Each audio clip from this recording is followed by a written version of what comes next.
Let's look at the flow involved in a typical XML web service. At design time, you're going to be concerned with discovering any services out there that you need to consume, that your application wants to make use of. You're going to be concerned with having to get the description, the detailed contract, so to speak, that you're going to have to use to work with those web services. And then there's going to be the method call at runtime that actually makes things happen. So on the left here, we have the web service consumer. On the right, we have the web service provider. And as an ASP.NET programmer, you're going to end up on both sides of this equation. Sometimes you'll be consuming, or your application will be consuming services provided by other software. Other times, you may decide that you're going to provide a service that you want to make available. All of this communication takes place using HTTP, which is a request response protocol. So at the discovery stage, there's going to be a request for a discovery document, and then some form of XML is coming back.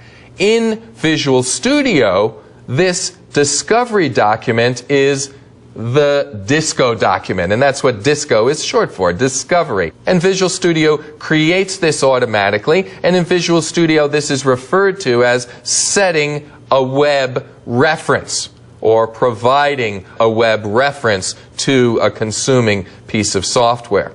Then, still in the design phase, there's going to be a request and a response concerning the detailed description, that contract description, the type library, you might say, of the web service. And this makes use of WSDL, WSDL, that web service description language, which again, Visual Studio creates for you automatically. You just have to write functions and procedures the way you're used to using Visual Basic or C# or whatever language you want.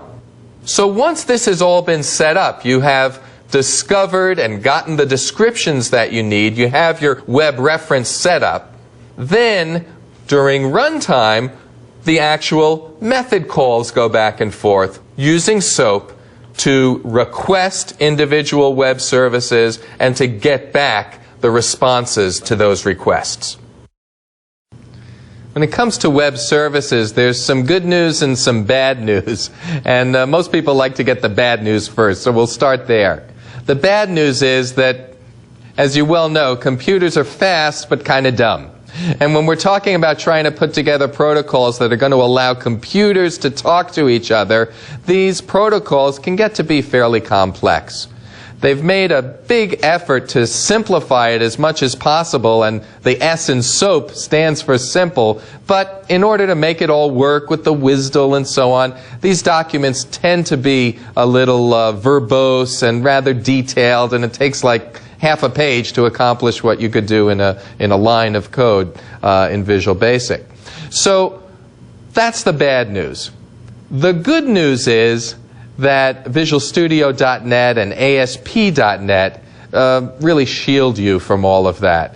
They provide you with a very nice abstraction layer that you can work with, programming against objects that feel very natural, and you really have no way of knowing that behind the scenes all of this is getting turned into this very detailed XML. So in Visual Studio, creating a web service is really no different than creating any method for any class that you're going to create.